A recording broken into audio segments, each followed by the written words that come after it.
ആദ്യം വാ എങ്ങടെങ്കിലും പോകാം. ഇങ്ങനെ പറഞ്ഞോണ്ടാട്ടോ ഞങ്ങളുടെ എല്ലാ ട്രിപ്പും തുടങ്ങാറ്. ഇന്നും പോയത് വയനാട്ടിലേക്ക് തന്നെയായിരുന്നു. ഞാൻ ഒരു പ്രകൃതി സ്നേഹി ആയതുകൊണ്ട് അങ്ങനെയുള്ള സ്ഥലത്തേക്കാട്ടോ അച്ഛനെ അധികം കൊണ്ടുപോകാറ്. ഉച്ചയോടെ അവിടെ എത്തി. പിന്നെ ഡ്രസ്സൊക്കെ മാറ്റി ഞങ്ങൾ പുറത്തേക്ക് ഇറങ്ങി. അവിടെ കണ്ട കാഴ്ചകൾ കണ്ണിന് കുളിരും മനസ്സിന് സന്തോഷം തരുന്നത് തന്നെയായിരുന്നു കേട്ടോ.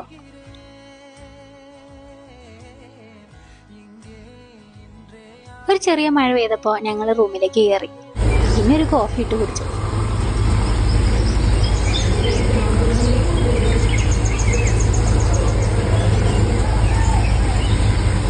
മഴ കഴിഞ്ഞപ്പോഴത്തേക്ക് വൈകിട്ടായി. അപ്പം ഞങ്ങൾ പിന്നെയും നടക്കാൻ ഇറങ്ങി. രാത്രിയൊക്കെ അവിടെ കാണാൻ നല്ല രസമുണ്ടായിരുന്നു. പിന്നെ ഞങ്ങൾ അവിടുത്തെ ക്യാൻറ്റീനിൽ പോയിട്ട് എന്തെങ്കിലും കഴിക്കാൻ വിചാരിച്ചു. അച്ചു ഫ്രൈഡ് റൈസും ഞാൻ ചപ്പാത്തിയും തലശ്ശേരി ചിക്കൻ കറിയും കഴിച്ചു. അതും അടിപൊളിയായിരുന്നു കേട്ടോ. പിന്നെ അതിലൂടെ ഇങ്ങനെ അലഞ്ഞു തിരിഞ്ഞ് നടന്ന് അവിടെയുള്ളൊരു ക്യാമ്പ് ഫയറൊക്കെ അറ്റൻഡ് ചെയ്ത് ഞങ്ങൾ റൂമിലേക്ക് പോയി.